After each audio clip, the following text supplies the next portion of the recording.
प्राचीन समय में विद्यार्थी गुरुकुल में रहकर ही पढ़ा करते थे।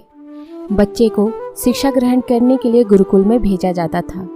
बच्चे गुरुकुल में गुरु के सानिध्य में आश्रम की देखभाल किया करते थे और अध्ययन भी किया करते थे। वरदराज को भी सभी की तरह गुरुकुल भेज दिया गया। वहाँ आश्रम में अपने साथियों के साथ घुलने मिलने लगा, लेकिन वह पढ़ने में बहुत ही कमज़ोर था।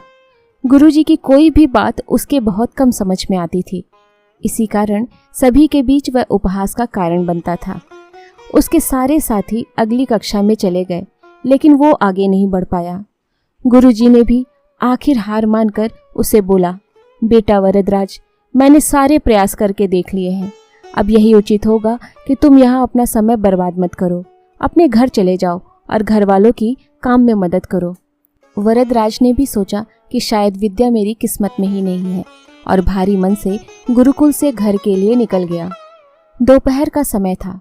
रास्ते में उसे प्यास लगने लगी। इधर उधर देखने पर उसने पाया कि थोड़ी दूर पर ही कुछ महिलाएं कुएं से पानी भर रही थी। वह कुएं के पास गया। वहां पत्थरों पर रस्सी के आने जाने से निशान बने हुए थे। तो उसने महिलाओं से पूछा, यह निशान आपने कैसे बनाए? तो एक महिला ने जवाब दिया, बेटे, यह निशान हमने नहीं बनाए। यह तो पानी खींचते समय इस कोमल रस्सी के बार बार आने जाने से ठोस पत्थर पर ऐसे निशान बन गए हैं। वरदराज सोच में पड़ गया। उसने विचार किया कि जब एक कोमल से रस्सी के बार बार आने जाने से एक ठोस पत्थर पर गहरे निशान बन सकते हैं, तो निरंतर अभ्यास से विद्या ग्रहण क्यों नहीं किया जा सकता। वरदराज ढेर सारे उत्साह के साथ वापस गुरुकुल आया और अथक कड़ी मेहनत की। गुरुजी ने भी खुश होकर भरपूर सहयोग किया।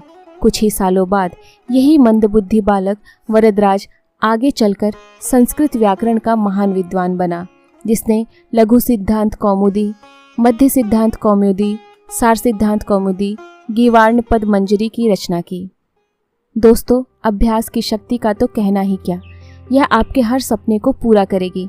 अभ्यास बहुत ज़रूरी है, चाहे वो खेल में हो या पढ़ाई में या किसी और चीज़ में। बिना अभ्यास के आप सफल नहीं हो सकते। अगर आप बिना अभ्यास के केवल किस्मत के भरोसे बैठे रहेंगे तो आखिर में आपको पछतावे के सिवा और कुछ हाथ नहीं लगेगा। इसलिए अभ्यास के साथ धैर्य, परिश्रम और लगन रखकर आप अपनी मंजिल को पाने के लिए जुट जाएं।